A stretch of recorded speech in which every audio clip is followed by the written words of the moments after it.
Going out of town for a weekend, maybe for a couple of weeks, or maybe you're like me and you're just kind of tired of babysitting your kefir grains every single day. I'm going to show you how to put your kefir grains on vacation mode by storing them in the fridge.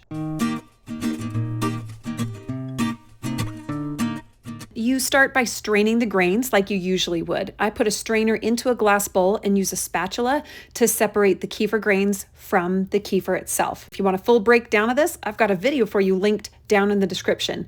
Now take those freshly strained grains and put them into a clean container. Avoid metal because it's rumored that metal weakens the good bacteria in kefir.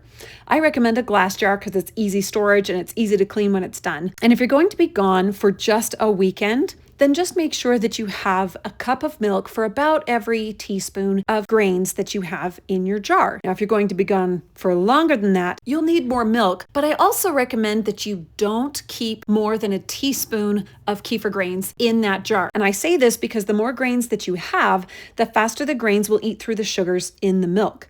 And the longer the break you take, the greater chance you have of the kefir grains starving to death. So only store about a teaspoon of grains in the jar if you're going to be gone for longer than a week. If you have extra grains, you can eat them, you can dehydrate them, or you can freeze them for later. I've got a video on that too, I'll put in the description. Now it's time to feed it. You'll want to give the grains about 1 1/4 or 1 1/3 cup of milk for every week that you're going to be gone. And I've done this up to 3 weeks, but I believe you can do it up to 4. Past 4 weeks though, I would say that you are risking starving your kefir grains, and I would recommend choosing a longer term storage method like freezing or dehydrating like I talked about before. I also like to mark the date that I'm putting this in so that I know how long the kefir has been in the fridge. Then you want to put a lid on it or cover it somehow. You want to make sure this lid is not too tight though, because if it is in there for too long, kefir does have a tendency to put off CO2 and it could explode. And while I believe the risk of it exploding in the fridge is pretty low considering that it'll grow so slowly, I wouldn't risk it. You really don't want to come home to that. So make sure that the lid is on, but on loosely. Then stick it in the fridge in a place where you're going to see it when you get back. Not in the back of the fridge,